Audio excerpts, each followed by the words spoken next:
सिंहकेतु पांचाल देश का एक राजा था। राजा बहुत बड़ा शिव भक्त था। शिव आराधना और शिकार उसके दो चीजें प्यारी थी।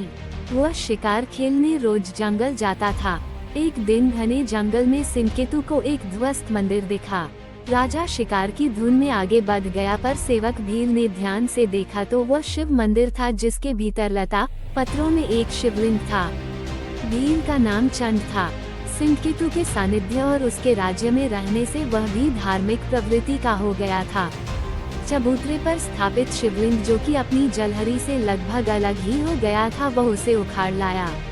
चंद ने राजा से कहा, महाराज, ये निर्जन में पड़ा था, आप आज्ञा दे तो इसे मैं रख लूं, पर कृपा कर पूजन विधि भी बता दे ताकि मैं रोज इसकी पूजा कर पुण्य कमा सकूं।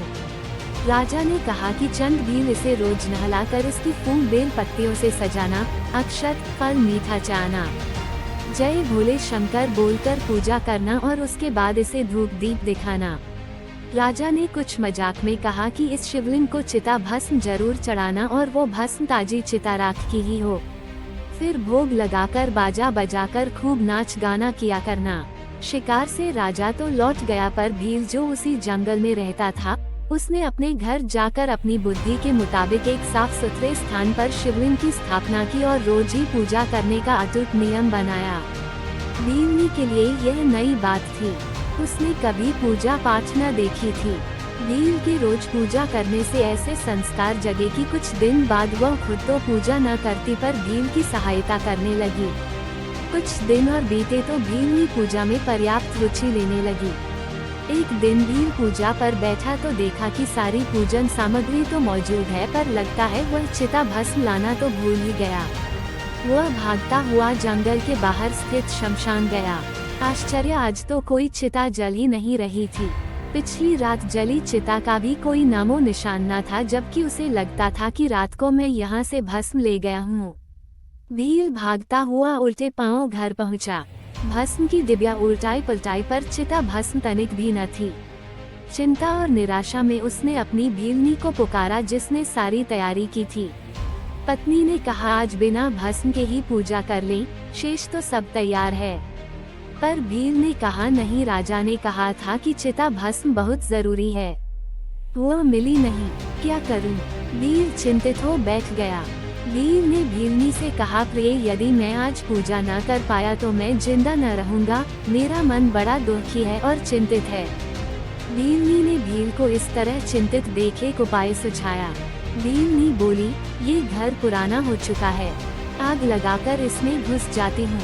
आपकी पूजा के लिए मेरे जल जाने के बाद बहुत सारी भस्म बन जाएगी।